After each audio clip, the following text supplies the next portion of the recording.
Allez, bonsoir à tous, salut, bienvenue pour le live du soir avec ce soir un titre particulier à travers voilà, un objectif de vie pour certains rétro gamers.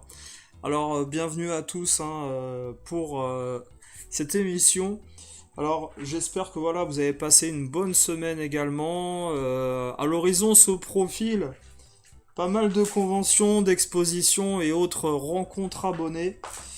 On va regarder ça de près à travers justement ce petit thème ce soir. Je tiens à remercier également voilà, les gens avec qui on a pu faire des émissions récemment durant les dernières semaines, avec qui on a pu préparer des choses pour vous au niveau informatif, discussion au niveau des achats également, et discussion au niveau des jeux on a bien aimé du côté de notre collection dans le passé. Euh, il y aura prochainement voilà, une émission également autour de, je pense, quelques sujets qu'on n'avait pas forcément abordés, à savoir ce qui est collection, étagère, au niveau des visites, type, pas forcément je viens chez toi, mais un truc où justement on discutera de nos collections avec des personnes en visio. Ça pourrait être intéressant pour les gens. Et puis il y aura également d'autres thèmes qui vont arriver dans le futur avec des nouveaux intervenants. C'est déjà enregistré, c'est déjà fait. Sincèrement, là, jusqu'au mois de décembre, il y aura des émissions au moins une fois par semaine. Voilà, pour le public et pour les gens qui veulent écouter des nouvelles choses autour du rétro. On va faire un petit tour avant de commencer au niveau de, un petit tour au niveau des commentaires. C'est vrai que je l'avais pas fait depuis un moment là, les commentaires. J'avais été pas mal occupé durant cette semaine. Alors salut à Maradona86, premier dans le chat, bienvenue à toi.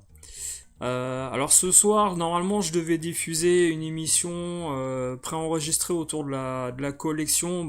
Je la mettrai en disponibilité gratuite, directe, pardon, dimanche matin. C'est-à-dire que vous pourrez la regarder tranquillement si vous avez envie, quand vous avez envie, voilà. Ce week-end, ça sera pas diffusé en direct.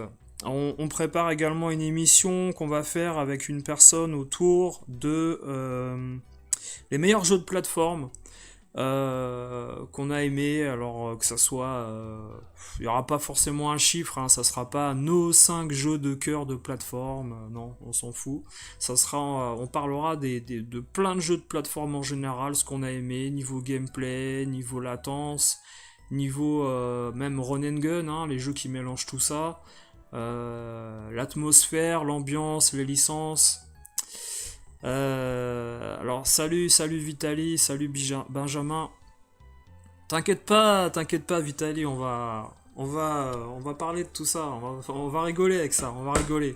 Je vais vous faire un parallèle parce que j'ai des petites surprises de photos également pour vous les gars qu'on va qu'on va regarder de près également. Alors, qu'est-ce qu'on va faire oui, en premier. Alors, j'avais dit, on va rajouter. Alors, il faut juste que j'ouvre une page derrière. En plus, pour regarder les derniers petits commentaires que vous aviez postés autour des dernières vidéos que vous aviez appréciées. On va regarder aussi le sondage. Les sondages que j'avais postés avant de commencer ce petit live du soir qui durera entre 1h30 et 2 heures maximum. C'est un peu le format auquel on va se cantonner. On va essayer de faire attention de ne pas dépasser le temps. C'est pas évident à chaque fois, j'avoue. Parce que parfois on a tendance à dépasser un peu, c'est vrai, au niveau du timing. Ça fait un peu des lives trop longs, j'avoue, c'est vrai. Après, je suis d'accord avec vous. Alors, je vais rajouter tout de suite la page en question. Hop là, au niveau des commentaires, voilà. Hop, ça c'est fait.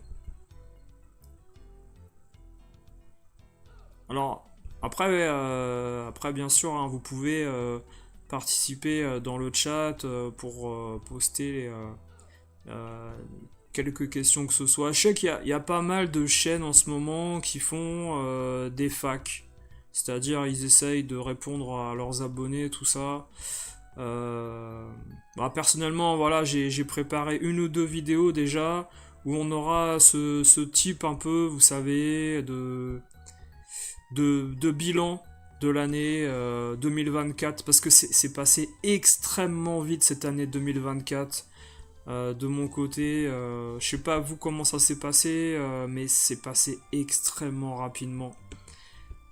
J'ai trouvé que finalement on a fait beaucoup d'émissions, beaucoup de vidéos et j'ai pas du tout eu le temps de souffler par rapport à ce que j'avais prévu de faire. Je suis content parce que comment dire, j'ai à peu près fait ce que je voulais cette année au niveau des interviews. C'était mon but en fait, c'était de faire les interviews des principaux anciens gérants de Paris, boulevard Voltaire. Ça a été fait pratiquement. Je devais faire une interview également avec les co-gérants de Full Set à Paris. Et finalement, j'ai pas forcément donné suite pour le moment.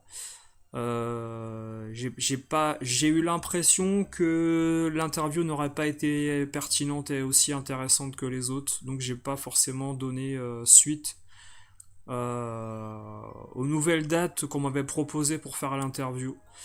Ça devait se faire au début dans la boutique, et après ça devait se faire en visio, et puis sincèrement j'ai pas poursuivi la chose parce que j'ai pas senti les personnes extrêmement sincères dans la façon de parler jeux vidéo.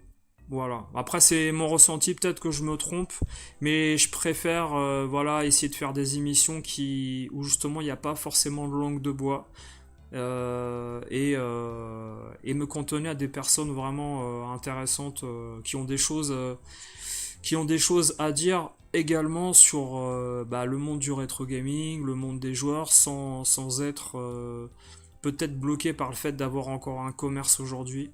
C'est peut-être un frein, hein, j'avoue, hein, le fait d'avoir un commerce, t'as du mal peut-être à parler sincèrement des clients, de parler sincèrement des nouveaux achats, comment tu fonctionnes. Je peux comprendre, hein, ça, il n'y a pas de problème.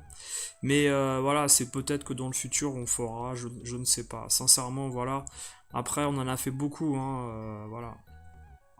Alors, salut à Matt Mon Rétro avec qui on discutait. Où ça? Où ça, la photo? Quelle photo? Je sais pas, Matt, je sais pas laquelle. Tu penses quoi des groupes de vente sur Facebook? C'est catastrophique. C'est. C'est catastrophique!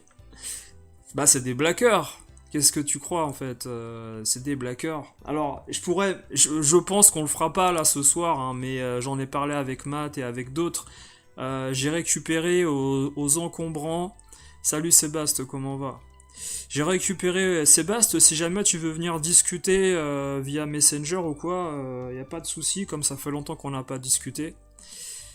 J'ai récupéré aux encombrants 3 Wii qui sont toutes en fait avec le logiciel JX avec la clé USB intégrée. Donc, si vous voulez, ça c'est des trucs que je vais en faire un don à une boutique où je vais les vendre 15 balles, ça vaut rien. Une Wii aujourd'hui, ça vaut 35 euros hein, en loose. Hein. J'ai récupéré pas mal de Joy-Con, des Nunchuk, ça vaut 10 balles chacun. J'ai récupéré, pour moi, j'ai récupéré Sega Rally sur la PS3. Je fais pas de brocante non plus. Mais j'ai remarqué qu'il y a des gens qui jettent en fait des choses qui datent d'avant l'année 2010 en ce moment là. Pas mal de trucs, c'est assez étonnant. Enfin bon bref. Ouais, les groupes Facebook, salut Setsama, ouais. Les groupes Facebook, non, c'est que des blackers, c'est des gens qui ne veulent pas s'inscrire, ni déclarer ce qu'ils vendent, etc. Voilà, ça reste leur domaine, leur monde, hein.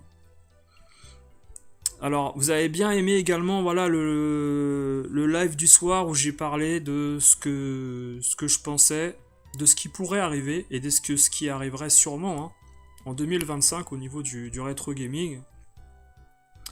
Et puis au niveau des commentaires, voilà, on a toujours des gens sympathiques qui viennent mettre des choses. Par exemple, on a Anton Laléry qui avait répondu Salut Stone, un petit moment que j'étais pas revenu sur ta chaîne, nouveau logo, et surtout beaucoup plus de vidéos et de live, tu es devenu très prolifique. C'est vrai que cette année j'ai fait pas mal de choses. J'étais étonné également, par exemple, il y a environ... c'était quand? C'était, ouais, il y a 2 ans, quand je m'y suis vraiment mis à faire du rétro, j'ai quand même fait, je sais pas si vous imaginez, 193 émissions live sur 2 ans et quelques. C'est... Même moi, je suis assez étonné d'avoir fait autant d'émissions. Que ça soit des lives du soir ou des lives avec des invités pour parler comment dire, jeux vidéo, sans que ça soit des lives du soir, hein, d'autres thèmes. C'était dans les statistiques d'une émission justement que je vous avais montré ça. En tout cas, ce que je retiens de celle-ci, c'est qu'effectivement, le phénomène rétro se tarira avec nous, les quadragénaires. Alors, moi j'ai observé un phénomène également, c'est que les Micromania sont vides. Les cache converters sont vides. Vous y allez en semaine, il n'y a personne. Micromania, c'est le désert. Vous allez également dans certains endroits, boutiques parisiennes très connues, la semaine, c'est vide. Mais quand je vous dis c'est vide, vous êtes 2 dans le magasin à aérer. Et d'habitude, c'était pas comme ça, je veux dire. Il y a vraiment ce phénomène où les gens ne sont plus prêts à payer des jeux aussi chers et je pense qu'ils désertent, les quarantenaires désertent ces boutiques-là. Je le vois sur les forums, beaucoup moins de messages qu'avant, des membres qui disparaissent du jour au lendemain. Ça, on l'avait dit également sur YouTube, hein. Vous avez beaucoup de youtubeurs et de gens sur les forums qui ne s'occupent plus justement des communautés parce qu'ils ne cherchent plus aucun jeu dans leur collection ou qu'ils ont revendu. Bref, comme tu l'as dit, qui cela intéressera encore de parler de NES et compagnie dans 10 ans? Le flambeau est très difficile à transmettre pour les petits jeunes. Perso, je trouve qu'on tourne en rond, il n'y a plus rien à découvrir ou à apprendre me concernant. On est plusieurs dans ce cas. En tout cas, c'est toujours agréable de se poser en podcast et de t'écouter. Vraiment, tu tranches par rapport au reste, il y a du fond dans ce que tu dis.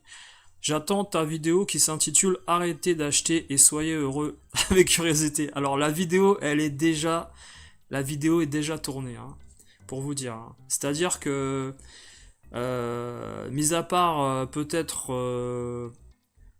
la raccourcir légèrement en montant quelques parties, voilà, c'est une vidéo qui dure 1 heure ou 1 heure et demie, je sais plus. Et la vidéo est déjà faite. Voilà. Mais voilà, après je vous dis, c'est toujours sympa d'avoir des gens qui répondent aux vidéos avec envie d'écouter l'émission en entier. La fraise au bois dormant, il avait dit oui, l'avenir du rétro se tourne vers l'émulation avec l'obsolescence des choses comment tu justifies de mettre des sommes astronomiques dans ces jeux-là aujourd'hui? Si tu es sain d'esprit, c'est difficilement acceptable. Et je peux vous donner l'exemple de gens que je connais, qui d'ailleurs se posent la question de savoir pourquoi ils ont mis 500 balles des fois dans un jeu. Ouais, et ça c'est un problème hein, encore aujourd'hui. Les jeux indés, c'est gavant à force avec les Metroidvania. Florian Roux, il avait dit bizarrement, j'ai vu 2-3 gamins qui se prenaient pour des vendeurs du boulevard Voltaire en vide-grenier dans le 52. Exception ou pas. Non, je pense que ça va être chose commune, hein. On va arriver de plus en plus à ce phénomène de gens qui vont vouloir être des experts, des professionnels, pourquoi pas, vu que les cache converters et les game cache sont incapables déjà d'expertiser des jeux. Voilà, c'est la crise du jeu vidéal carrément, du jeu idéal. Bon, c'est un petit jeu de mots sympa, ouais, en effet, ouais. Alors, on va regarder rapidement les sondages. Ah bah oui, alors moi j'étais tombé également sur le Replay Festival, les gars. Alors je sais, c'est le 26 et le 27 octobre prochain à Mouans-Sartoux, du côté de Cannes, dans le sud de la France. Et c'est un truc énorme, hein. C'est équivalent pour moi en fait à ce qu'on a sur Paris au niveau convention type pas Paris Games Week, mais pratiquement. Mais si on faisait que du rétro gaming, avec le nombre d'invités, les activités, les personnes présentes, les personnalités. Enfin, c'est pas une brocante, hein, c'est une vraie convention, là, attention, hein. Y a beaucoup de choses à voir, ça a l'air hyper intéressant. Bon, après, moi je suis pas dans le sud de la France, mais les gens qui y sont, allez-y, hein. C'est un autre niveau que les brocantes geeks où tu regardes dans des tupperwares là, des jeux en loose, hein. Ça a rien à voir, hein. C'est une vraie convention. Tu peux découvrir des jeux, il y a des conférences, etc. Pour moi, ça c'est génial ça. Alors j'avais mis un petit sondage il y a quelques jours. Êtes-vous passionné de rétro gaming ou passionné par l'argent? Alors, dans ma communauté et les gens qui ont voté, il y a 83% des gens qui sont passionnés par jouer et collectionner. Voilà, il y a très peu de brocanteurs dans ma communauté, bon ça après je le savais vu que, pour dire la vérité, voilà, j'ai pas forcément d'affection pour ces personnes-là. J'ai pas forcément non plus d'affinité avec la brocante. C'est pas un truc qui m'attire, ça m'a jamais. Voilà, d'ailleurs, je vous l'ai dit en début d'émission, j'ai même pas fait exprès. C'est que je vais faire don des trucs que j'ai récupérés là. Je me suis gardé un jeu, c'est tout.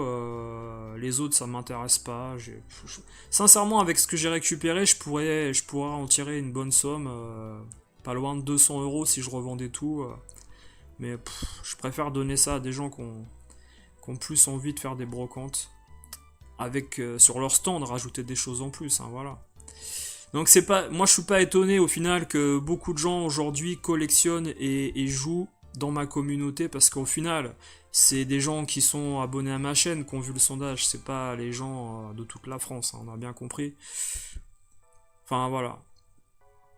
Et puis ouais, j'avais demandé dans le passé quelle était l'émission en live que vous avez le plus apprécié sur la chaîne. Alors vous avez bien aimé la vidéo sur l'interview de Thomas. Tout le monde m'en reparle très souvent. C'est vrai que j'ai été précurseur dans l'interview justement d'anciens gérants, d'anciens patrons, d'anciens au niveau des youtubeurs amateurs, hein. Je parle pas, attention, des journalistes, associations MO5 qui l'ont fait avant moi, mais voilà, grâce à mes contacts et puis également, voilà, j'ai retrouvé des personnes avec qui j'avais bossé en 97, qui m'ont remis en contact avec d'autres personnes également. Et on a pu avoir des gens très intéressants qui ont donné, qui ont remis en place des choses. Alors, pour ceux qui avaient encore des doutes au niveau de, comment ça s'appelle, la sortie de la Dreamcast chez Micromania, on m'a bien reconfirmé que des jeux Dreamcast étaient en vente avant que la console sorte. C'était flou dans mes souvenirs, mais c'est bien l'histoire qui a eu lieu. La Dreamcast a bien été repoussée en France, hein, du côté de Micromania, mais les jeux étaient en vente par contre le jour de la sortie officielle. C'était hallucinant, on pouvait acheter des jeux Dreamcast sans avoir la console. Et ça je m'en souvenais, mais il fallait que je demande à des personnes concernées pour savoir si mes souvenirs me trompaient ou pas. Voilà. Bientôt vous aurez la partie 2 également de la discussion qu'on a eue avec Big Wallace au niveau de la collection. Et d'ailleurs sa chaîne marche super bien, je trouve. On a je pense une personne qui atteindra une somme d'abonnés supérieure à ce que font d'autres personnes à mon avis dans le futur. Parce que en fait, la clé, je pense, pour réussir à travers ces vidéos où tu parles de tes jeux, en montrant ta collection, c'est d'être passionné et ça se ressent à travers l'image. Et quand tu fais un peu d'humour, etc., ça passe encore mieux. Par contre, voilà, quand vous avez des gens qui interviewent des youtubeurs connus et qui ne savent même pas qui il est et ce qu'il fait, par contre, ça se voit tout de suite et sincèrement, faut arrêter, quoi. J'ai envie de dire à ces gens-là, non, mais changez de métier, allez vendre du papier chez Home Depot ou je sais pas quoi, mais bref, si vous voulez écrire des choses sur des gens, essayez de vous renseigner avant. Les pseudo-journalistes, intervieweurs, youtubeurs, là, qui servent à rien. Il y en a pas mal hein, dans tous les domaines. Hein. Le pire, c'est les journalistes BFM TV qui interviewent des gens dans la politique ou le cinéma qui sont spécialistes de tout et de rien, et puis au final, ils ont aucune question pertinente parce qu'ils ne se sont pas renseignés sur la personne. Ouais, c'est bien dommage. Alors sinon, qu'est-ce qu'on avait d'autre rapidement, voilà. Ah oui, j'avais parlé également de... On a fait là, au mois de septembre-octobre, on a fait la sortie des jeux et des consoles, on a mis quelques dates, voilà. C'était assez intéressant. Allez faire un tour également sur la chaîne de Zone 51, qui était un de mes premiers abonnés, il y a depuis un petit moment déjà, il a fait sa chaîne autour des ovnis, ça marche super bien. Super bien, il a des vidéos, je crois, à 50 000 ou 40 000 vues, ça cartonne. Il arrive bien à poser sa voix sur les vidéos, c'est très très efficace. Voilà. Alors, d'ailleurs, on avait fait le sondage avec les interviews présentes de la séance de minuit et puis de Thomas. Et l'interview également.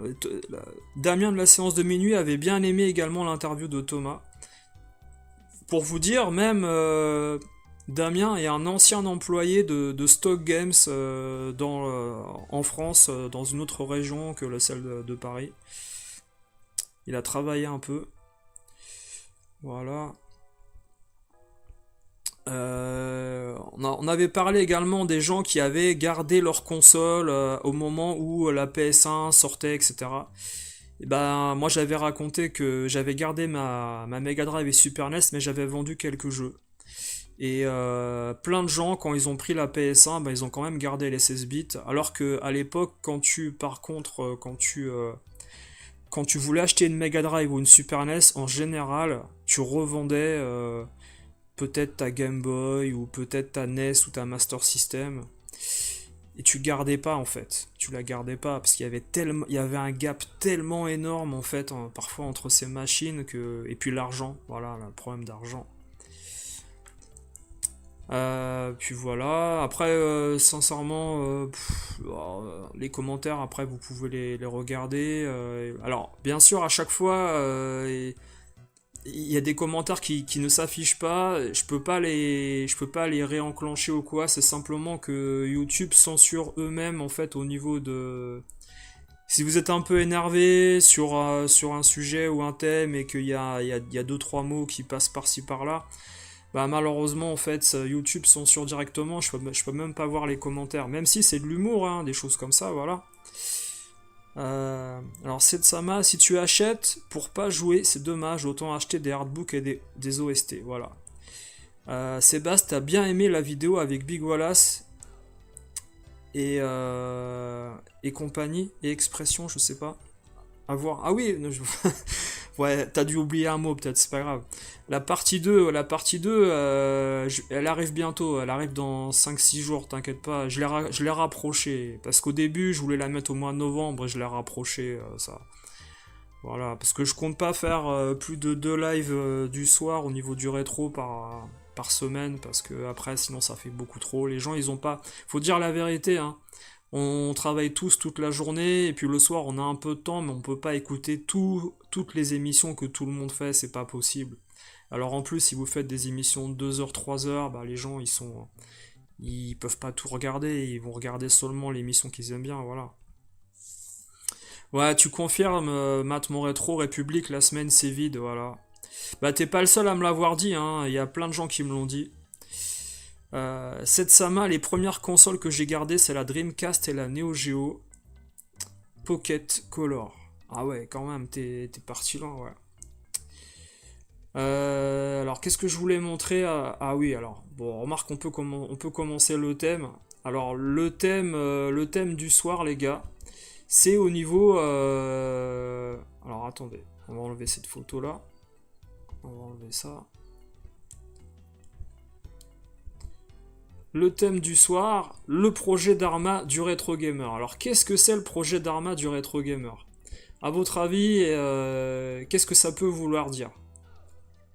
Alors, est-ce qu'il y a des gens qui ont regardé la série Lost dans le passé? Ou pas parmi vous? Je pense que vous avez tous été fans à un moment donné de la série Lost, de ce que ça dégageait, de ce que ça pouvait représenter. Également les personnes présentes en fait au niveau de cette série télévisée. Alors pour moi en fait, le projet d'Arma, ça représente votre projet de vie à travers le rétro gaming. C'est-à-dire, quel est votre projet de vie que vous pourriez avoir en étant rétro gamer et le projet de vie que vous auriez eu si vous ne l'étiez pas en fait. C'est-à-dire que quel est le but du... Alors je vous lis hein, ce qui a été mis, ce qui a été développé à travers la série. Quel est le but du Dharma? C'est une combinaison de moralité et de discipline spirituelle qui guide l'individu dans sa vie. Récemment, et là on va faire un peu de philosophie, récemment on a vu par exemple hein, du côté de la chaîne de Wawa, qu'on salue d'ailleurs, qui a le droit de filmer chez Lulu Berlu. On se demande comment ça se fait. Est-ce une opération financière, une énième opération financière de son côté avec Lulu Berlu pour avoir une réduction qui ne va pas dans sa poche bien sûr, hein, mais sur son étagère, on a bien compris. Donc le projet Dharma, c'est une combinaison de moralité et de discipline spirituelle qui guide l'individu dans sa vie. On a vu avec cette vidéothérapie où il explique son projet dans sa vie en tant qu'enfant fan de jeux vidéo qui rêvait à avoir des jeux vidéo Neo Geo, etc. etc. On voit que la passion dépasse l'entendement pour plein de gens qui sont fans de rétro gaming ou fans de jeux vidéo tout court. Hein.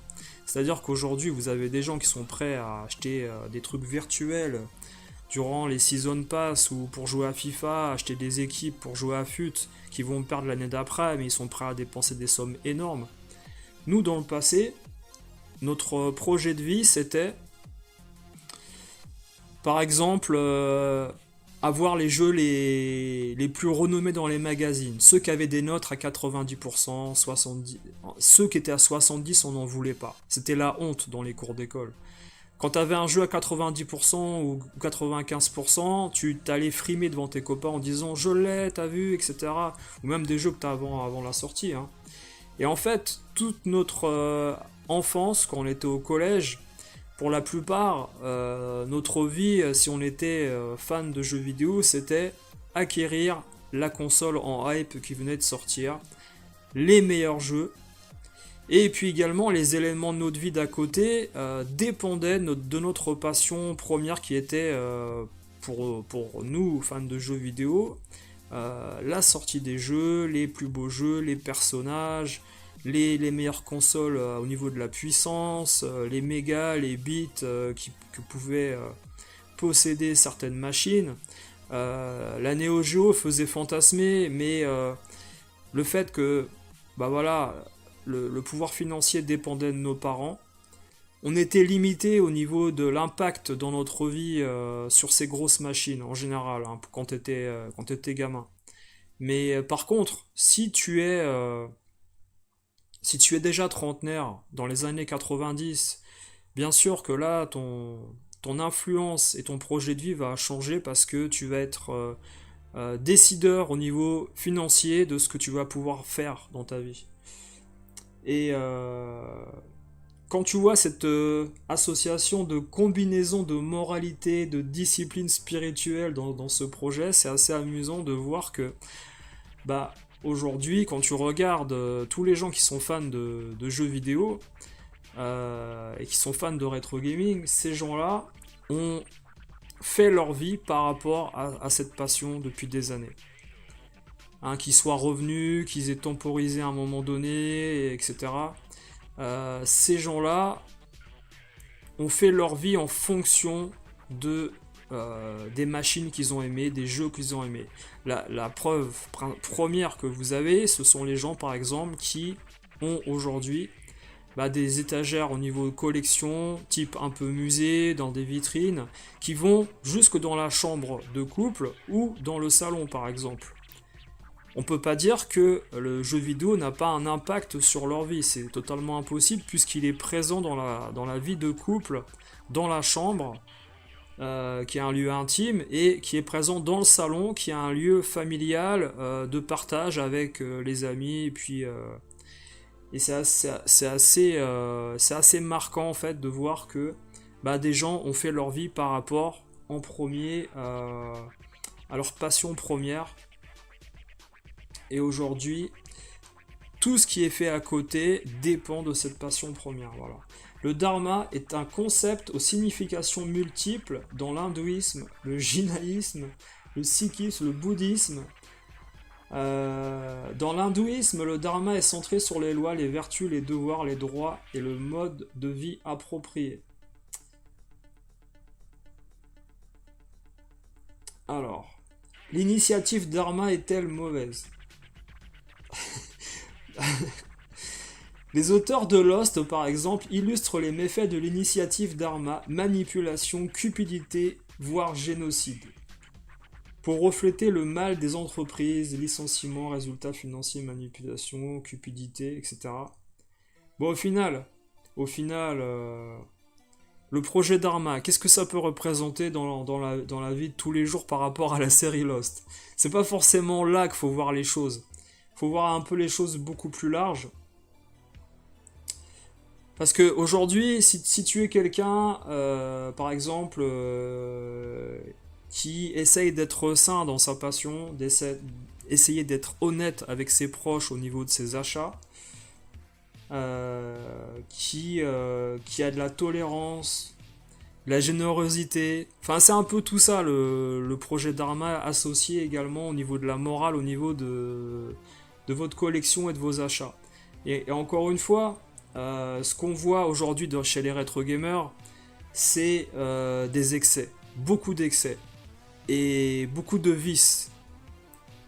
C'est-à-dire qu'on a des gens qui sont capables de mentir à leur conjoint par rapport à l'achat d'un produit, de revendre sur le dos des commerçants au niveau du black, de mentir à leurs abonnés au niveau de leur intégrité. Il y a énormément de vices. Aujourd'hui, le projet Dharma, c'est pour ça que je vous mets ça en mode humour. Le projet Dharma du rétro gamer, c'est quoi aujourd'hui en fait?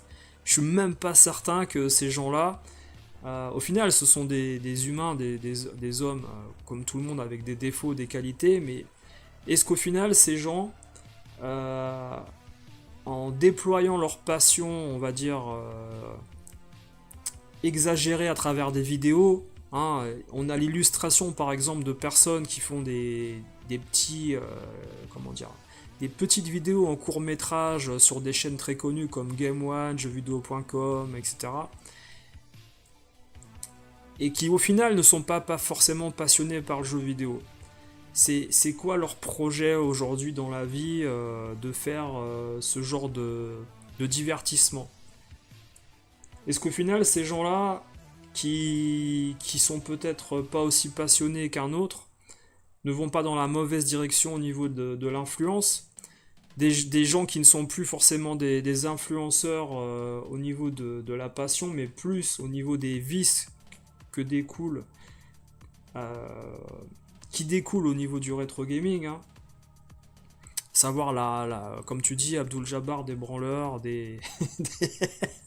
Non mais ce soir, hein, les gars, c'est humour, hein, c'est sarcastique, hein, c'est un live sarcastique bien sûr, voilà. Salut Jeff Retro, comment tu vas? Alors on va lire un peu le chat, on va reprendre par la suite, voilà. En ce moment, tu joues à un RPG, ça donne mal au crâne, c'est des conneries. Je suis content, alors donne le blast du RPG, comme ça on n'y jouera pas. Euh, il est top Devil Crash, t'adores, ouais. T'aimes bien BC Kid aussi et Space Harrier et les Shoot 'em Up. Ouais. Alors, alors, tu veux dire quoi là, Abdul Jabbar? Comp? J'ai pas compris, faut que tu réécrives, j'avais pas. Voilà. Alors. Le projet du Retro Gamer aujourd'hui, c'est quoi? Est-ce que c'est finalement son but de Retro Gamer, c'est cocher toutes les cases, c'est-à-dire, premièrement, remplir sa gaming room au niveau de ses achats. Deuxièmement, s'acheter des jeux assez chers. Et en plus de ça, utiliser en fait son argent qu'il a tous les mois pour ne plus aller en vacances et acheter des jeux mint de 35 ans, ce qui est complètement paradoxal. Comment aujourd'hui tu peux concevoir d'acheter des jeux en état parfait de 35 ans? C'est une absurdité totale. Mais est-ce que ça fait pas partie de ce projet d'Arma du rétro gamer qui se veut parfait au niveau de sa communauté? Voilà, au niveau éthique, morale, générosité, honnêteté et pertinence, tout ça. Voilà, c'est le côté parfait du rétro gamer. Je pense que à chaque fois que vous avez une vidéo d'un collectionneur qui vous montre une collection, il estime que il a atteint une certaine perfection dans sa façon de collectionner et donc il le montre en fait. Voilà. Après c'est une supposition, hein, voilà, c'est. Quatrièmement, est-ce que le projet d'Arma du Retro Gamer ne serait pas de rencontrer, par exemple, une personnalité qu'il admire? Et numéro 5, faire une rencontre abonnée, bien sûr. Ou ça, également, ça pourrait être. Alors, moi, je pense que avant le numéro 4, c'est-à-dire rencontrer une personnalité connue du monde du jeu vidéo, que ce soit un journaliste ou un gérant de commerce ou je ne sais quoi du passé, on pourrait également mettre le métier de vendeur dans un magasin. Métier de vendeur ou gérant de magasin. Est-ce que ça ne pourrait pas être justement dans le projet d'un rétro gamer, dans son projet d'atteinte de la perfection? Moi, ça me plaît en fait de parler de tout ça parce qu'il n'y a pas beaucoup de personnes, enfin, et je crois qu'il n'y a personne qui a étudié ce phénomène à travers les vidéos de ces youtubeurs rétro gamers aujourd'hui. Quel est leur but en fait? C'est ça qui me plaît en fait, de savoir quel est l'intérêt pour eux de faire ces vidéos si ce n'est d'atteindre une perfection dans leur façon de collectionner et de parler d'un jeu. Voilà. Salut Esham28. Alors, t'as encore changé de pseudo. Alors, c'était un de mes modos, mais alors tu dois être Landers ou je sais pas. Voilà, c'est moi Landers. Excellent. Landers, s'il change, il est sous couverture, c'est 007. Alors, ok. C'est excellent le short sur la Dreamcast, t'as bien aimé, ouais, c'est des petits trucs, hein. Après, j'aime bien me faire des rushs, mais après, forcément, voilà, ça. La dernière vidéo du samouraï, à la fin, ils te disent, ben, comme les jeux sont chers, maintenant, il faut collectionner les bouses à pas cher. Bah, bien sûr, j'ai une Ferrari, je vais collectionner des Clio, j'ai que ça à foutre. Bien sûr. Encore une grande preuve d'intelligence, hein, chez ces gens masqués. Ouais.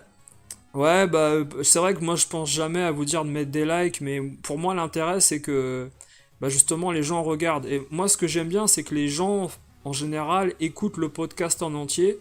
Alors même s'il y a moins de 1000 vues ou 1000 vues, c'est 1000 personnes qui ont regardé le podcast en entier.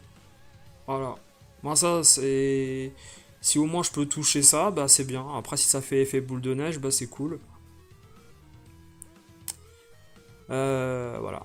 Alors, GG Jeff, il mérite toujours du bon boulot de sa part. Ouais, c'est sympa, merci. Bah, moi, j'ai reçu il y a pas longtemps aussi les compliments de certaines personnes du métier là, qui sont pas youtubeurs et qui sont tombés sur des émissions où j'avais interviewé des gens ou que j'avais parlé de certaines choses à travers le commerce, le marketing, et qui m'ont félicité et tout. Ça m'a fait plaisir.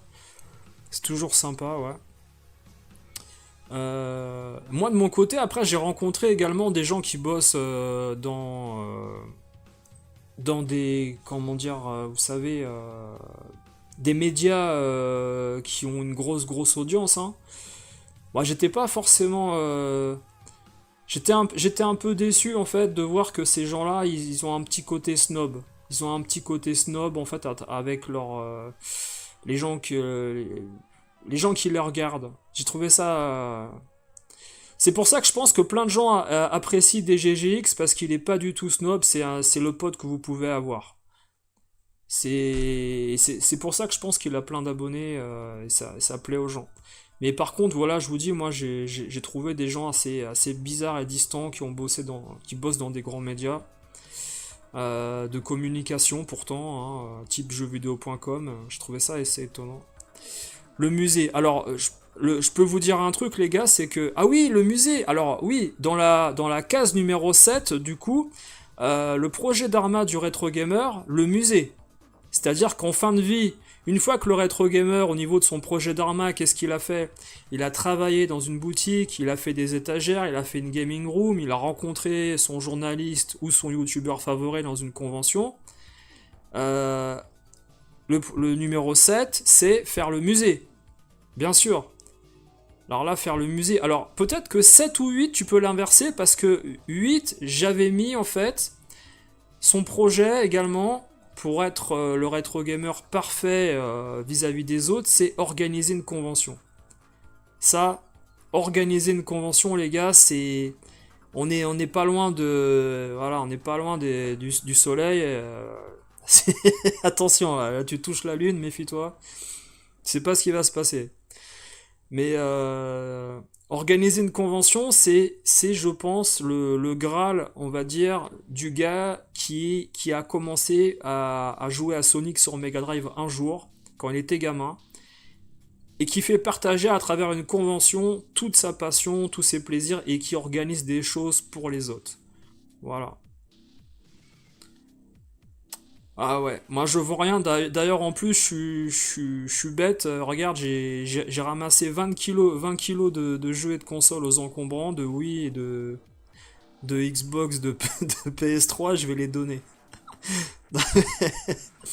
Pour vous dire. Il y a des gens, ils auraient fait une vidéo en disant: regardez, superbe trouvaille. Et ça va finir en fait sur un étalage avec une carte de visite. Voilà, pour des gens qui sont blackers, dans les conventions partout en France, là. Non, non, non, je vais les donner. T'hésites à te prendre une lynx? Ah oui, oui, la lynx. Alors, j'ai toujours pas... D'ailleurs, j'ai toujours pas fait une vidéo sur la 3DO. Hein. La 3DO, putain...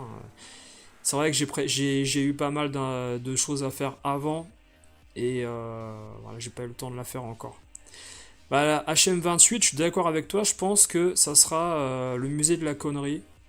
Je pense que c'est un projet qui... Enfin, nous, je vous l'avais dit, on en avait parlé avec d'autres. Hein. Je suis pas le seul à l'avoir dit, attention.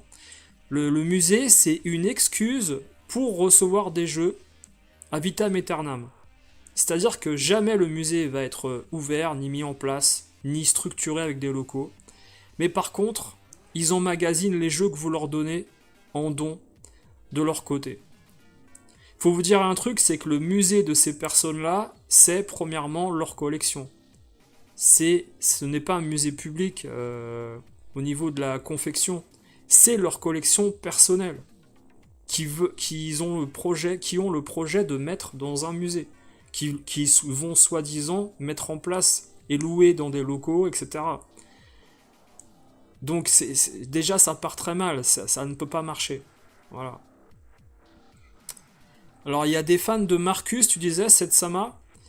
Je pense que Marcus, malgré lui, je pense que lui, il a atteint le projet d'Arma du rétro gamer à 100%.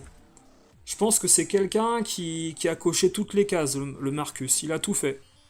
Alors peut-être qu'il n'a pas été vendeur, et encore, si un jour il nous dit qu'il a été stagiaire ou intérimaire ou vendeur pendant l'été dans une boutique en province, et ben il aura tout fait. Il aura tout fait. Euh, alors dans le projet d'Arma du rétro gamer, on nous demande de la patience. Est-ce que les gens qui dépensent aujourd'hui 500, 1000 euros ou 2000 euros dans un jeu en l'achetant au prix fort tout de suite montrent de la patience et de l'intelligence dans l'achat? Je suis pas certain. Je suis pas certain. Voilà. Il y a également la connaissance et l'apprentissage. Est-ce que finalement, avoir un produit chez soi, c'est aussi devoir le maîtriser au niveau du gameplay et devoir le connaître au niveau de l'histoire? Ça fait partie de toute la panoplie, si vous voulez, hein. Alors c'est bientôt Halloween, hein, où il y a des cosplays à vendre de sacs à dos man dans les supermarchés avec des sacs à dos de collégiens et des pumps Reebok et des jeans pas à votre taille, vous pouvez les acheter. Avec une petite casquette Pokémon, ça va le faire. Alors tout à l'heure, je voulais... Voilà, je reviens sur la vidéo de Wawa, où au final, vous regardez que toute sa vie, dans son introspection qu'il a fait au niveau plus thérapie que parler jeux vidéo et des choses qu'il a connues, toute sa vie a été régie en fait par sa passion du jeu vidéo. C'est-à-dire qu'à un moment donné, il a arrêté l'école pour passer son temps à jouer à des jeux quand il était au collège ou au lycée. Sa passion, c'était ça, voilà. C'est un exemple hein, que je vous donne, hein, voilà. Alors, est-ce que les antivols, c'est toujours d'actualité? Alors, dans le classement, je pense que l'antivol et le boîtier antivol, je pense que tu le mettrais plus en deuxième ou troisième position au niveau de la gaming room. Je pense que ça rentre dans la gaming room, on peut pas le dissocier, tu vois. Je pense que la gaming room, une fois que tu l'as faite, etc.,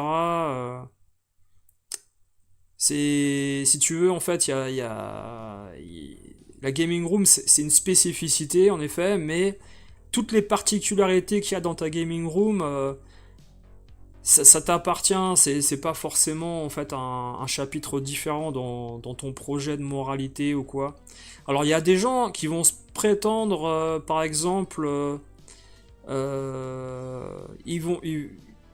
pas forcément magasiniers, mais quand vous voyez des gens qui s'amusent par exemple à avoir des vitrines et des clés pour les ouvrir à chaque fois qu'ils prennent un jeu, comme le fameux Stéphane de Back in Toys, euh, je pense que voilà, c'est des gens qui ne passeront pas à un stade supérieur au niveau comment dire, de ce projet perfectionniste. Pour eux, en fait, leur but, c'était d'avoir déjà des jeux mint, une vitrine, une gaming room, et rencontrer le fameux youtubeur qui s'idolâtrait comme Wawa.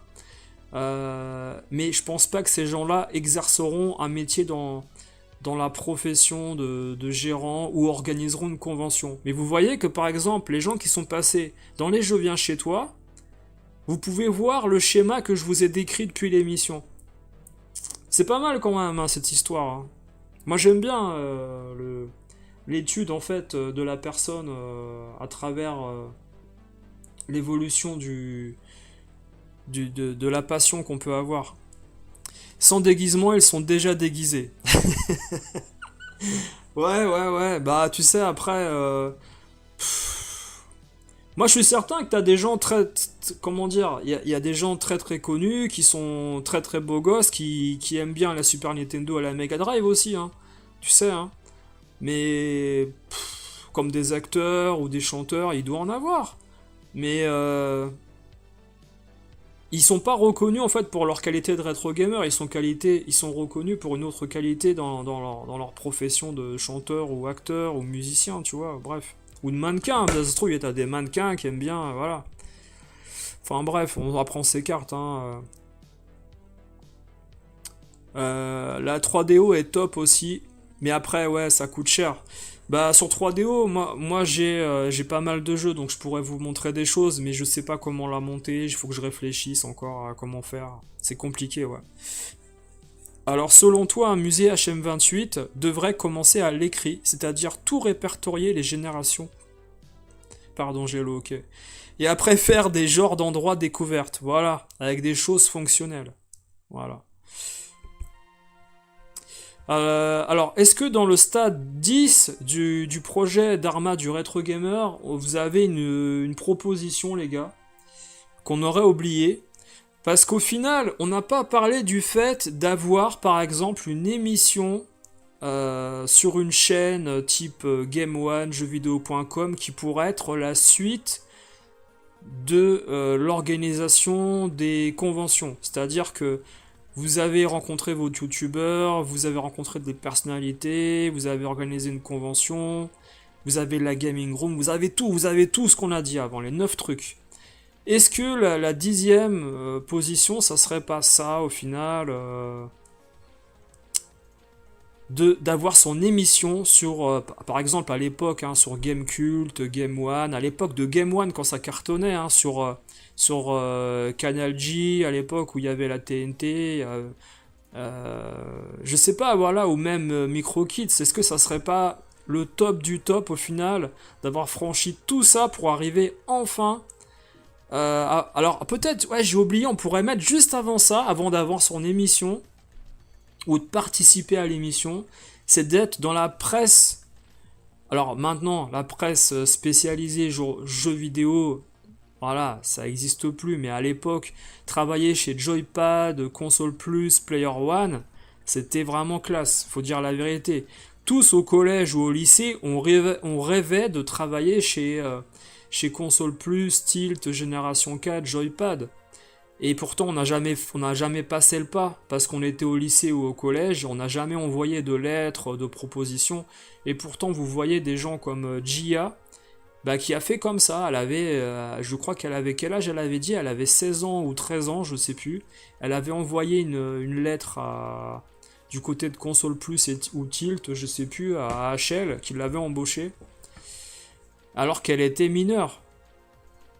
Et elle savait pas écrire, elle faisait plein de fautes d'orthographe, tout ça, bah bon, je pense qu'à l'époque c'était vraiment le piston par contre, hein, ça c'est sûr, hein, le piston d'abord, fallait se déplacer, fallait pas avoir peur d'aller sur place, taper à la porte pour dire je veux travailler là. Alors, HM28 tu dis, moi je suis pas vraiment contre les antivols, mais voilà, t'en mets quelques-uns, pas plus. T'en mets combien sur un jeu? 5 5 antivols sur un jeu, un cadenas. Alors, Sébastien, surtout les mecs veulent faire des musées mais gigantesques pour que ça rapporte un max de blé. Mais il y a aussi des musées de la taille d'une boutique. Ça suffit comme taille, je trouve. Ouais, ouais. Bah, le plus beau des musées, les gars, c'est votre collection, hein. Cherchez pas plus loin, hein. Si vous avez une grande collection, vous n'avez pas besoin de musée, hein. Alors Landers, tu t'en fiches des antivols. Personnellement, tu peux comprendre quelqu'un, il en prend quelques-uns pour faire sa chambre de Barbie. Je vous raconte un truc. J'avais vu chez un gars un jour un diorama avec la voiture d'Outrun.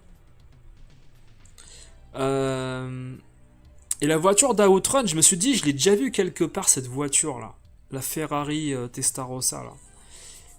Et je me suis rappelé que cette Ferrari que j'avais vue dans un diorama, je crois que c'était sous comment dire, je sais plus si c'était sur un réseau social aux États-Unis. Et le mec, il avait refait la voiture d'Outrun avec la Ferrari de Barbie en fait. Et combien de fois cette année j'ai vu sur eBay la voiture de Barbie là, en repensant à ça, en me disant je vais imprimer les autocollants, je vais prendre la voiture et du coup je vais faire un espèce de diorama avec comme si c'était la voiture d'Outrun. Mais mais je l'ai jamais fait. C'est quand même une voiture, la voiture justement elle coûte autour de 50 euros, 40 euros là. Mais après vous imprimez les autocollants façon Sega Outrun et vous les mettez sur la plaque d'immatriculation et tout ça, vous reskinez la bagnole, vous la repeignez un peu en faisant une peinture un peu métal. Ça fait classe. Le mec, il avait fait ça bien. Hein. Il avait utilisé la voiture de Barbie de Mattel. C'est une astuce que je vous donne, hein, si vous voulez vous faire un petit présentoir pour votre gaming room, les gars. Game One, quelle équipe avec Marcus? Alors, je dis pas celui du milieu parce que c'est. Non. Kayane, ouais. Salut cousin Hubert, t'adores Lost, ouais. File-moi ta PC Engine LT. Faites du black, faites du trafic entre vous. Tu l'as vu? Ouais, je l'ai vu en miniature aussi, mais en tout petit, ça donne pas, ça claque pas, c'est pas terrible. C'est pas terrible. Franchement, c'est pas top. C'est pas top. Alors, regardez, bien sûr, j'ai quelques photos à vous montrer. Voilà. J'ai quelques photos à vous montrer, les gars, attention. Hein. Parce que, par exemple, aujourd'hui, grâce à Matt Mon Rétro, on a pu avoir quelques images du boulevard Voltaire avec le changement au niveau de l'agencement de certaines boutiques. Et vous allez voir que les gars, dans votre level 3 de votre projet d'Arma, qui est d'acheter des jeux Mint, on va faire un code projet d'Arma du Retro Gamer avec tout ce que j'ai répertorié là, les 10 cases, jusqu'au fait d'avoir son émission sur la TNT ou YouTube là. Et ce que je veux dire, c'est que là, pour avoir du jeu Mint, les gars, et pour avoir une belle étagère, une vitrine, ça va être compliqué, hein. Attention, hein. Ça va être très cher, les gars. Hein. Vous allez casquer, je vous le dis. La révolution... Alors, comment ça s'appelle?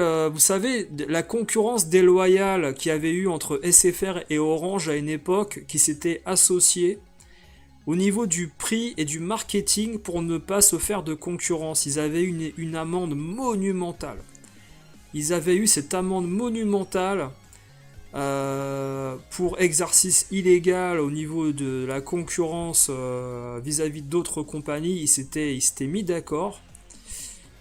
Ce qui risque d'arriver, je vous le mets dans le mille, hein, parce que on en a parlé déjà dans une autre émission, c'est que ce qui risque d'arriver, parce qu'il ne reste que 2 boutiques principales sur le boulevard Voltaire, et la troisième qui est Games & Mall derrière, les prix vont s'aligner entre ces 2 boutiques, et s'ils ont envie de mettre un jeu à 4000 euros, eh ben il sera à 4000 euros et vous n'aurez aucun choix, mis à part de l'acheter, parce qu'il sera disponible nulle part ailleurs.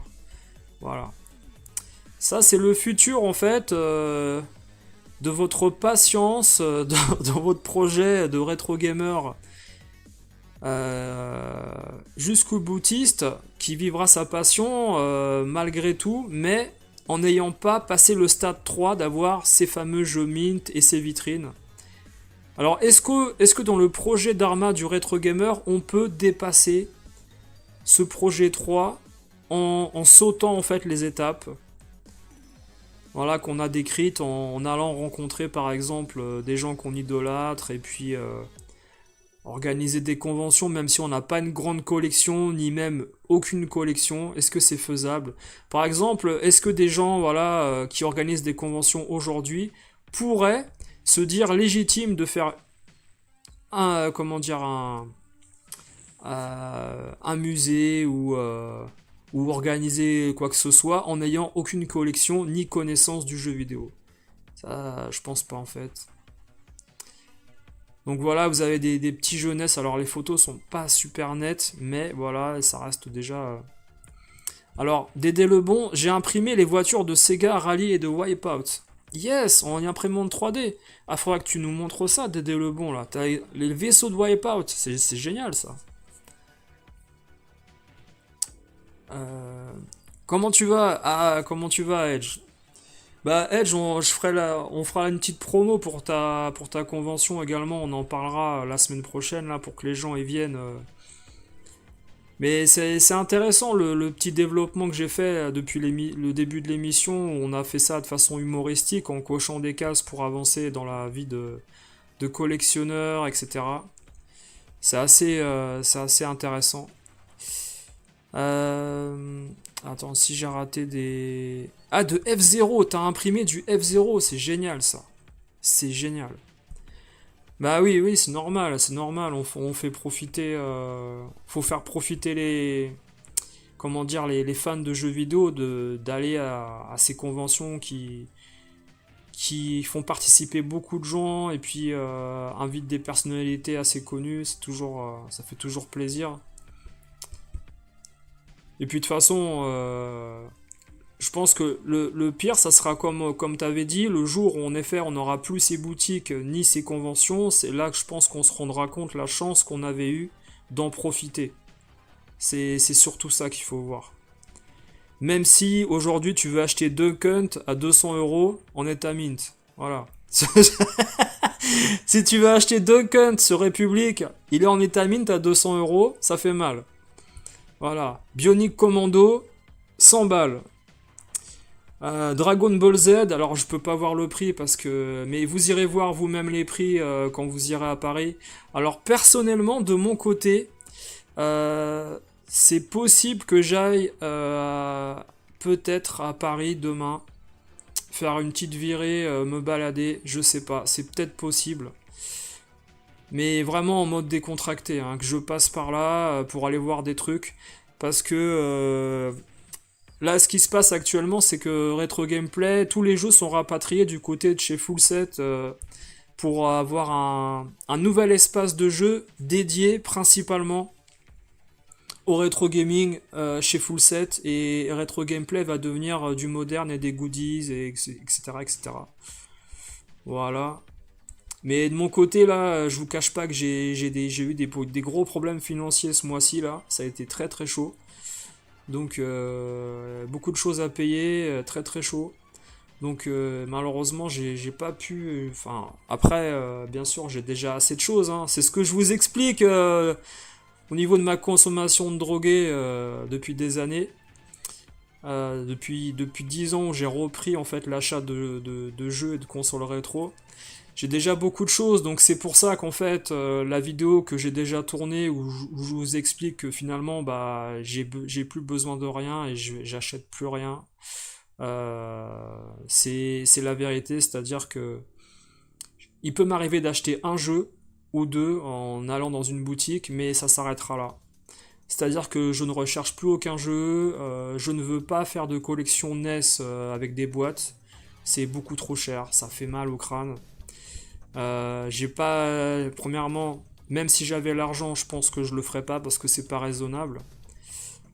Et puis surtout, j'ai déjà énormément de ces jeux en loose.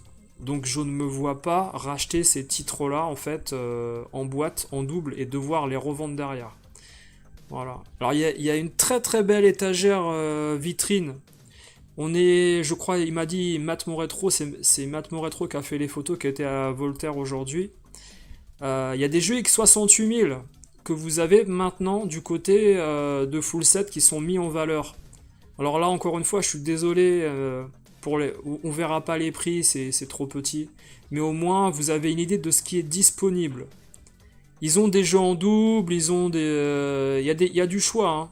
Profitez-en, les gars, il y a un peu de tout. Hein. Gradius 2, Street Fighter 2 Prime, ou alors Street Fighter 2 Prime, si je me trompe pas, il faut du 4 mégas. Il m'avait dit Matt Moretro, si je me trompe, dis-moi, mais il faut la version 4 mégas du X68000, je crois. Faut qu'il me dise. Attention, hein, pour la configuration des jeux que vous achetez sur X68000, les gars, il y a des configs différentes. Ce sont des jeux d'arcade, mais ne marchent pas de la même manière, hein, attention. Voilà. Là, on avait également, alors c'est pas, j'allais dire Dragon Spirit, mais c'est peut-être Dragon Spirit, j'arrive pas à lire le titre, il y a Bubble Bubble. Euh, Dragon Buster. Bon, après, je connais, enfin, ils ont dû changer le titre. Hein. Bubble Bubble, on a Galaga, c'est ça, non? R-Type, donc R-Type auquel on a joué, on y a très souvent joué, qui est pratiquement arcade perfect, même si de mon côté, j'avoue, hein, je préfère la version PC Engine. Mais je sais pas pourquoi, mais il y a un truc je sais pas, il est beaucoup plus gros au niveau du sprite, c'est vrai sur PC Engine et je le trouve plus agréable à jouer. Après sur X68000 il y a beaucoup plus de détails à l'image donc après c'est vous qui voyez. Mais ils sont en train, si vous voulez, sur ces boutiques à Paris, de recentrer les collections sur des formats qui n'étaient pas forcément demandés à un moment donné, pour relancer, vous savez, l'intérêt sur de nouvelles machines. Vous allez voir bientôt, voilà, par exemple, tout ce qui est beaucoup Core Duo, CD-ROM, et vous allez voir également tout ce qui est X68000, Vidéopack, Intellivision, etc. Ouais, c'est bien Dragon Spirit, hein, voilà, ouais. J'ai cru lire Dragon Buster, alors ils ont changé le titre, moi je suis désolé, je m'y connais pas après au niveau du X68000, hein, je suis... C'est peut-être le titre US, hein, voilà, attention. Hein. C'est Matt mon rétro le spécialiste. Hein. Là, moi, le X68000, je suis honnête, je suis largué avec vous. Je suis largué complètement avec ça, hein, attention. Hein. C'est pas du tout mon domaine, je découvre un peu en même temps que les autres. Alors là, j'arrive pas, attendez. Ah, là, ah oui, parce qu'elle est plus grande l'étagère en vrai. Parce qu'il y a des jeux en dessous. Il y a des jeux en dessous. Voilà. Alors, les boîtes étaient pas mal, hein. Avec cette console MB là. Et puis ça rappelle un peu les boîtes Atari 2600. Et vous voyez, ils mettent en valeur ces jeux qui n'étaient pas du tout mis en valeur à une époque. Hein. En réalité, on paye le carton. Je suis d'accord avec toi, HM28. Ouais. 550 balles, Kid Icarus aussi. Ah ouais, non mais... Bah, de toute façon, le truc, c'est que... Ils le... On l'a dit, ils vont être tous les deux sur le boulevard Voltaire, Trader et Full Set, il n'y aura plus personne d'autre. Et derrière, on a, avec les raretés rétro, hein, je parle, les grosses raretés rétro, et malheureusement, c'est eux qui vont faire la loi au niveau des prix. Et donc, si vous voulez, les jeux que eux ont, les autres ne les auront pas. Peut-être Games Mall, mais en un seul exemplaire, et quand il est parti, c'est terminé, voilà. Alors, la console que tu aimerais découvrir, c'est la FM Town Smarty. Elle t'intrigue. Ah, moi j'ai failli acheter une Pico un jour. Mais bon. J'ai préféré acheter un livre de coloriage avec Mickey. Non, je déconne, mais ce que je veux dire, c'est que sincèrement, c'est pas du tout, une console qui reste dans mes objectifs. La pire console que j'ai achetée au niveau aucune hype, c'est la Vidéopack. Je l'ai payé 69 € avec 13 jeux. Et en fait, sincèrement, moi je dirais sur 50 jeux, il y en a 15 qui sont bien. Au niveau déficit du gameplay, c'est la console qui te fait régresser d'un chapitre dans le projet d'Arma en fait. Si tu commences ton projet d'Arma du Retro Gamer avec une Vidéopack, je pense que tu redescends au stade 0 direct en fait. Tu deviens brocanteur. Tu revends la console. Ouais. Salut Kairos, comment tu vas? Bah, j'espère que ça se passe bien le travail pour toi. Je pense que si tu écoutes le début de l'émission en replay, tu vas rigoler, ça va être sympa.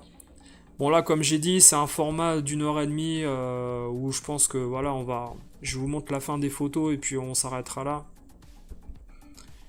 Histoire de faire un truc plus pertinent sur une courte période. Alors après, voilà, vous avez des jeunesses. Et moi sincèrement, chez Retro Gameplay, je kiffais les jeunesses qu'ils avaient. Et je regrette de ne pas avoir acheté ces jeux à un moment où ils ne valaient pas grand-chose. C'est-à-dire que pour 20 €, vous aviez certains des jeux qu'on voit là. Aujourd'hui, ils sont à 49 balles, 39 balles, 99 balles.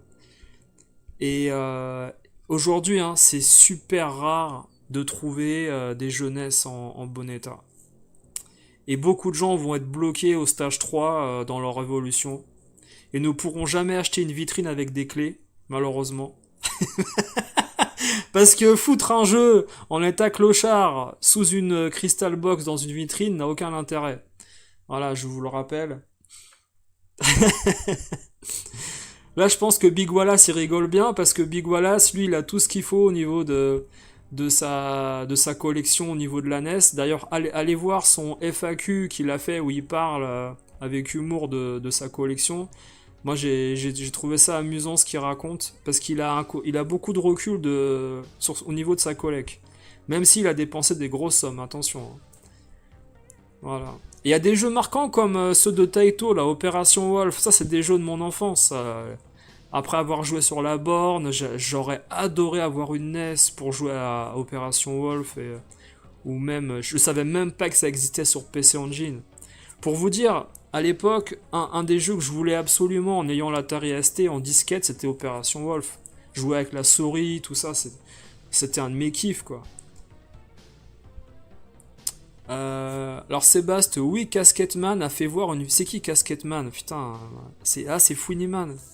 A fait voir une vidéo de 2012 où une Neo Geo en boîte coûtait 220 euros. En 2012, tout était encore raisonnable, mais maintenant c'est n'importe quoi. Alors, moi je peux même te confirmer qu'en 2017, on va pas si loin, hein, 2017, pour 350 euros, sur le boulevard Voltaire, tu as la Neo Geo avec le stick arcade. Et j'avais failli en acheter une, et finalement, je m'étais résigné parce que je discutais avec mon pote de trader qui me disait non, non, mais Gab, prends pas ça, ça va te ruiner, tu vas voir les jeux, tu vas vouloir en acheter plein. Ça. Il m'a dit prends pas ça, laisse tomber. Ça. Il m'a dit je te connais, laisse tomber. Et finalement, la Neo Geo, écoute, en 2020... Combien? Je sais plus, 2021 2020, je crois décembre 2021, j'en ai acheté une en fait. Je l'ai commandé au Japon, je l'ai payé, 380 $ avec le stick arcade. Je l'ai payé le même prix que 4 ans avant sur République, sauf qu'à République c'était 500 € après le prix là. Ouais. Et j'ai pas de memory card, hein, moi je m'en fous perso, hein. Mais c'est vrai que la Neo Geo, par contre, c'est un truc qui peut te ruiner si tu as des envies de grandeur. Après, il faut savoir que dans votre projet de collectionneur perfection d'Arma, là, vous n'avez pas besoin d'acheter des trucs hyper chers pour faire votre gaming room, hein. Ça rentre pas en compte dans ce que j'ai raconté. C'est-à-dire que la gaming room, c'est vous qui estimez qu'elle est bien ou pas bien, en fait. C'est pas aux yeux des autres que vous allez exister. La gaming room, c'est chez vous. C'est pas le pognon des autres, c'est votre pognon. Donc vous faites ce que vous voulez avec votre pognon, en fait, hein. Là, c'est par rapport à votre personne, en fait, l'évolution de Retro Gamer. On parle pas à la reconnaissance, ce que ça vaut aux yeux des autres. Moi, sinon, à ce moment-là... en plus, voyez, sincèrement, vous regardez le nombre de vues parfois que des gens ont en ayant acheté des consoles à 500 balles ou 600 balles, ben, et parfois ils ont 200 ou 300 vues. Est-ce que ça vaut le coup d'acheter une console à 600 balles pour dire, regardez, j'appartiens à la communauté Neo Geo, je me suis ruiné, mais... mais en fait, personne ne regarde ma vidéo. Enfin, voilà, ça reste marrant. Il y a un youtubeur ensuite, hein, en Suisse, les gars, en fait. Je sais pas si vous vous souvenez de ce gars-là, là. Comment il s'appelle? Tom Man ou Tom Man, je sais pas comment il s'appelle, je sais plus. Un métis avec des cheveux bouclés. Il disait dans toutes ses vidéos, bah, il faut bien acheter des jeux, hein, pour remplir les étagères et puis faire du contenu, hein. Et puis le mec, il a acheté des tonnes de trucs et tout, et puis à la fin, il avait seulement 300, 400 vues. Franchement, ça... Non, c'est pas bon. Là, c'est une autre évolution du projet d'Arma, c'est projet Pôle emploi, là. Faut aller bosser, là. Faut arrêter de faire une chaîne YouTube, faut aller travailler, là. Faut s'inscrire en intérim, là. C'est fini, là. Tu gagneras pas ta vie sur YouTube, là. Tu te ruines plus en achetant des consoles et des jeux pour faire des vidéos que gagner ta vie pour manger. Ça va pas là, ça va pas. Hein. Faut revoir les plans économiques. Hein. Je pense que le loup de Wall Street, il rigolerait bien en regardant en fait des gens vouloir faire de la thune avec, avec leurs achats. Normalement, c'est l'inverse, tu sais. Quand tu as un projet professionnel, tu reçois de l'argent quand tu fais des vidéos. Tu es bénéficiaire. Tu dois pas être endetté normalement quand tu travailles dans le métier de YouTube. Si tu t'endettes à faire des vidéos YouTube, c'est que t'es mauvais dans la façon de faire. Alors, tout était ok, rentrée chargée, mais j'écoute, c'est toujours très cool. Bah, c'est toujours sympa, ouais, Kairos, ouais. Les jeunesses, Jap, même en loose, sont top. Ouais, ouais, bah, alors moi, ce que je cherche actuellement, je vous le dis, c'est une petite malle, un petit meuble présentable où je pourrais ranger mes jeux Super Famicom en loose. Parce que malheureusement, le truc que j'avais est trop petit. Et je les ai mis par-dessus, là, et j'ai pas. Faut que je trouve un moyen de les ranger. Là, en ce moment, si vous voulez, ma gaming room, je dis pas que ça ressemble au magasin de Régis, mais attention, attention, je suis sur la mauvaise pente à un moment donné.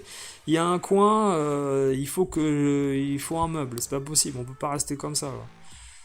Les deux Castlevania en S sont top aussi, c'est mes premiers jeux japonais à l'époque achetés là-bas. Ça va aussi, 380$, c'est raisonnable. Alors, c'est marrant parce qu'il y a des gens, ils vous disent 300$ c'est raisonnable, 400$, 50$ c'est raisonnable. Moi je pense qu'à partir du moment où t'es passionné, c'est ton argent. Et là en effet, le fait de dire c'est mon pognon, je fais ce que je veux, pour l'évolution du projet Dharma, c'est cohérent. Voilà.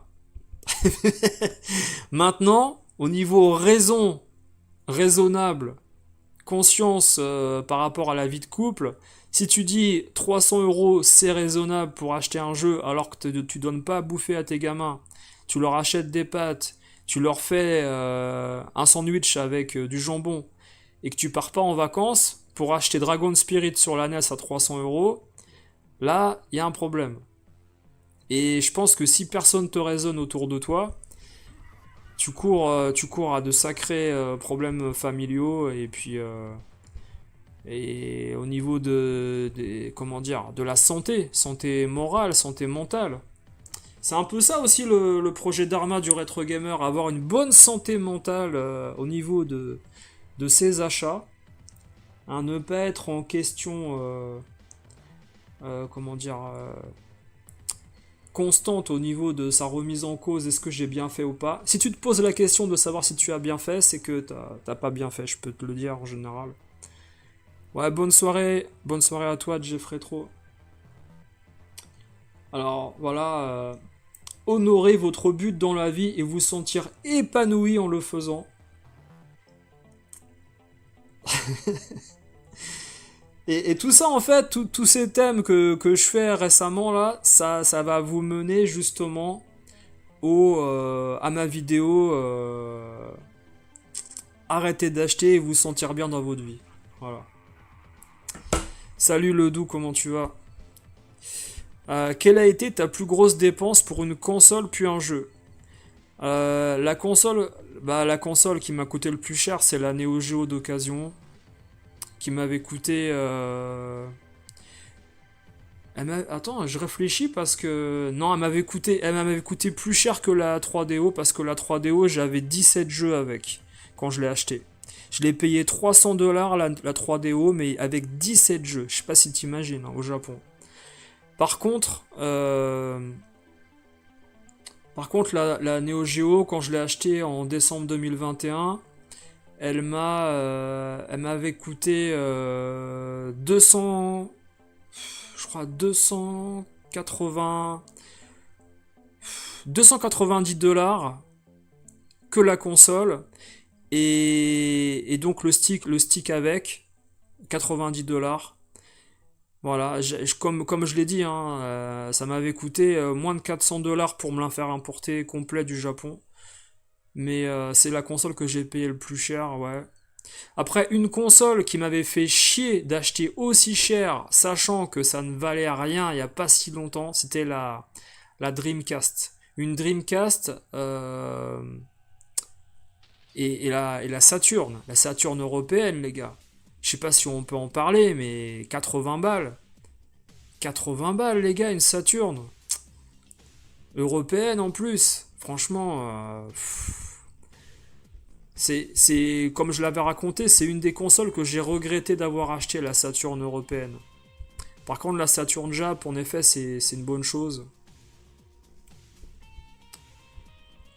Euh, Projet d'Arma du Retro Gamer, virer ta femme en stade 11 ou 12.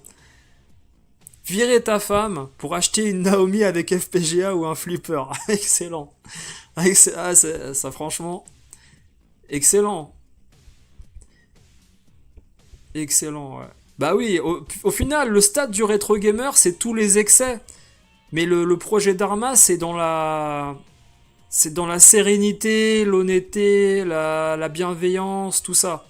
C'est extrêmement compliqué en fait. Donc ça, normalement, virer ta femme, c'est un projet démoniaque un peu, tu vois. Tu aurais eu le but depuis le début de virer ta femme et d'acheter une carte, une borne d'arcade ou quelque chose comme ça, tu vois. Voilà.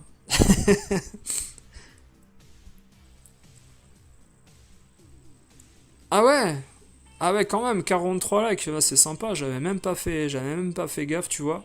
Parce que d'habitude, c'est vrai que moi, je vogue entre les 15 et les 20 likes par vidéo parce que les gens écoutent, mais voilà, moi c'est pareil, hein, je vous dis, hein, je regarde plein de vidéos, je mets pas de like. Et parfois, je mets un like en fait pour mémoriser la vidéo dans les vidéos que j'ai aimées, pour la retrouver.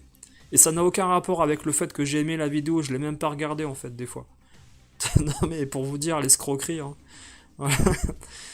Alors, Lodo, tu te dis c'est correct, encore la Neo Geo en 2021. T'aurais dû aller voir chez Ninin Games, ils avaient une Neo en boîte.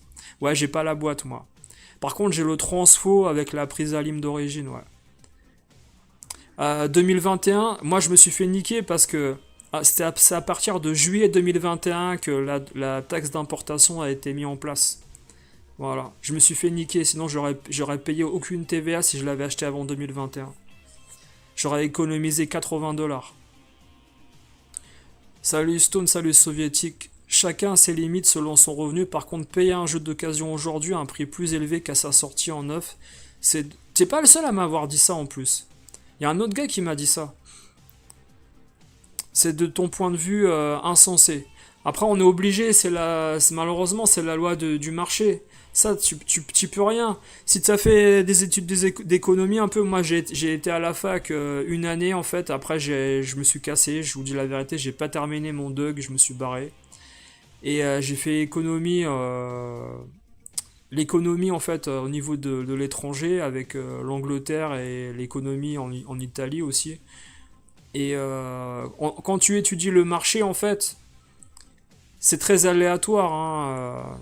C'est comme à la bourse, hein, c'est pareil, hein. S'il y a de la demande, bah écoute, hein, les prix vont monter, hein. Pourquoi se freiner en fait en laissant les prix bas si plein de gens achètent? Non, faut monter les prix.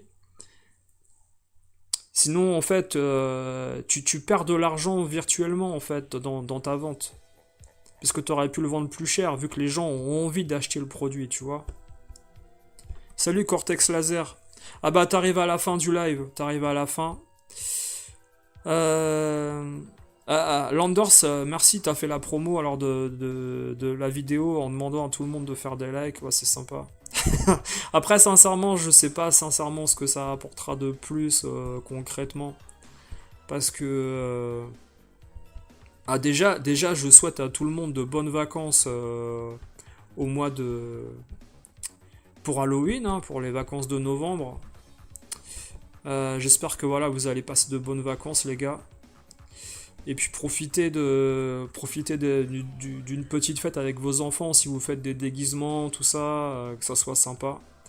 Par rapport à tout ce qui se passe à l'étranger qui est dramatique, quoi. Malheureusement, je parle pas de politique sur ma chaîne, mais bah, les gens qui me connaissent savent ce que je pense de ce qui se passe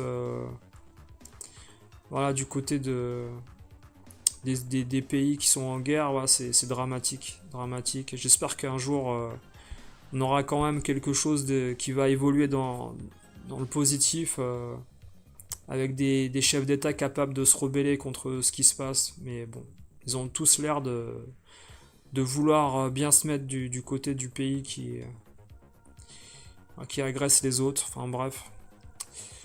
Euh, les likes, ça donne plus de visibilité. Alors, moi, il y a un truc, je vous dis la vérité, que j'ai pas compris en fait, parce qu'il y a des gens, ils se taguent eux-mêmes sur leurs vidéos, et il y a des gens, ils taguent en fait des amis, où ils font des hashtags et tout ça. Moi, sincèrement, j'ai essayé tout. Je vois pas la diff en fait. Je la vois pas. Alors peut-être que vous me direz, voilà, à mon niveau où je peux faire entre maximum 1000 et 2000 vues par vidéo, voire des fois, voilà, un éclat sur une ou deux vidéos tous les 6 mois où je vais faire un sujet qui va impacter tout le monde, mais je vois pas énormément la différence en fait à mon niveau. Au niveau des hashtags et des référencements de ce que je peux mettre. Mais j'ai essayé de mettre des trucs différents. Bon, sincèrement, voilà, bref, après, voilà. Tu n'as pas dit pour quel jeu t'as mis le plus. Moi, c'est F0, Climax complet, 200 €. Le jeu, c'est marrant en plus parce que j'en ai parlé avec Matt Moretro il y a pas longtemps et Big Wallace. Je pense que le jeu que j'ai acheté le plus cher... ah oui, après, c'est sûrement un jeu Neo Geo en loose. C'est peut-être Sangoku 1 que j'ai dû payer 145 € en loose. C'est peut-être ça. C'est peut-être ça. Après, si tu parles d'un jeu complet, je l'ai payé toujours moins cher que celui-là, hein. Par exemple, ça pourrait être... j'arrive même pas à m'en rappeler parce que ça m'a pas marqué. Par exemple, si tu veux, moi, tous les jeux Mega Drive que j'ai, il y en a que j'ai acheté sur les 10 dernières années. Donc, tout ce qui est Probotector, Castlevania, Gaia Race, tout ça, Splatterhouse 3, je les ai payés entre 60 et 80 € en fait, en boîte. En boîte sans notice. Je prenais pas la notice parce que parfois la notice était 40 balles de plus. Donc j'ai pas les notices pour ces jeux-là par contre, tu vois. Mais non, j'ai pas fait. Suivant le système où tu sais que la Neo Geo, un jeu c'est 100 balles, donc il faudra mettre de l'argent. Mais par contre, sur Mega Drive, Super Famicom, tout ça, je n'ai jamais dépassé les 85 € pour un jeu complet ou en loose. Par exemple, j'ai Clock Tower qui m'avait coûté cher à l'époque en loose. J'ai Septentrion, j'ai Ninja Warriors, j'ai Agane, mais en loose. Et c'est des jeux qui m'ont coûté 80 €. J'ai Cotton 100% aussi, qui m'ont coûté presque 80 € avec les frais de port envoyés du Japon. Mais non, je suis pas un gros dépensier. Et d'ailleurs, voilà, quand je vais dans une boutique ou quoi, j'achète jamais en fait un jeu pour 100 balles. Je préfère prendre 10 jeux pour 100 balles. Voilà. Mais c'est ma façon de réfléchir, hein. Ouais, voilà. Euh, Alors, abonnez-vous sur Shadow. 5 € par mois. Ce mois-ci, il y a Terrifier VHS 99. Alors, je sais pas ce que c'est Shadow, hein. Tu fais du marketing pour Shadow? Ouais, je sais pas.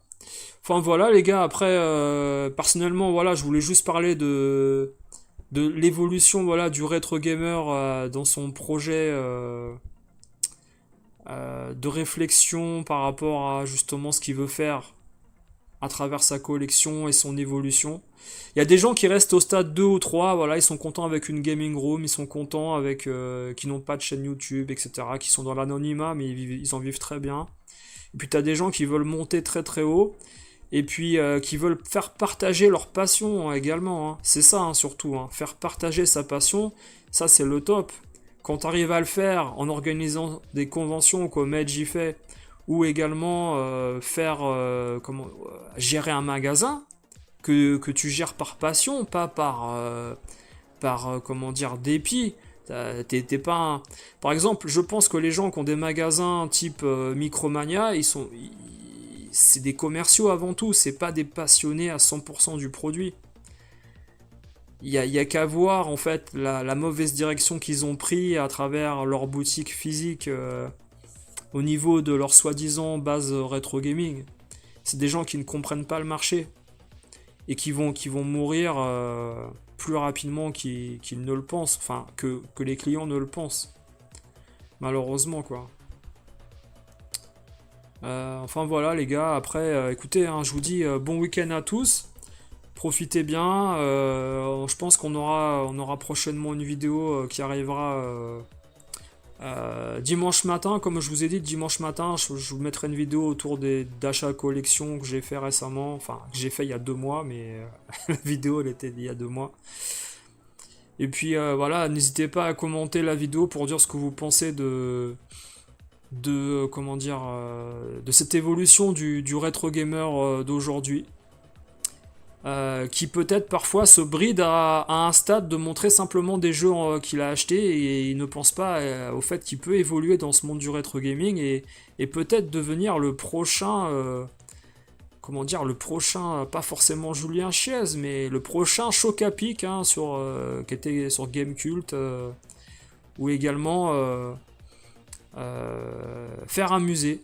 Voilà, organiser un musée. Alors moi je souhaite vraiment que le musée un jour, un musée digne de ce nom ouvre à travers par exemple l'exposition d'une convention et que ça soit un musée par exemple mobile, c'est-à-dire que le musée puisse se déplacer dans différents lieux de France et ne soit pas au même endroit. Alors ça demanderait bien sûr des charges de déplacement, d'assurance, tout ça, mais ça pourrait être intéressant d'avoir un musée qui change de lieu au niveau exposition et qui suit un peu, par exemple, les conventions, les années, et puis les mois de diverses conventions, pour être déplacé et être montré à plusieurs personnes. Parce que c'est vrai qu'aujourd'hui, vous avez des brocantes geeks qui sont simplement de la vente, mais qui n'ont pas ce côté musée. Et ce côté musée qui pourrait être apporté à travers le transport, permettrait à ces gens de connaître les machines sans que les organisateurs prévoient un emplacement spécial pour eux au final et que eux viennent avec leurs moyens déjà. Enfin après c'est une idée hein, voilà, mais voilà. T'inquiète pas Landers, t'inquiète pas, je vais bien dormir même s'il n'y a pas beaucoup de likes hein, ou si on a plein, c'est tant mieux mais voilà. N'ayez pas le doigt fatigué.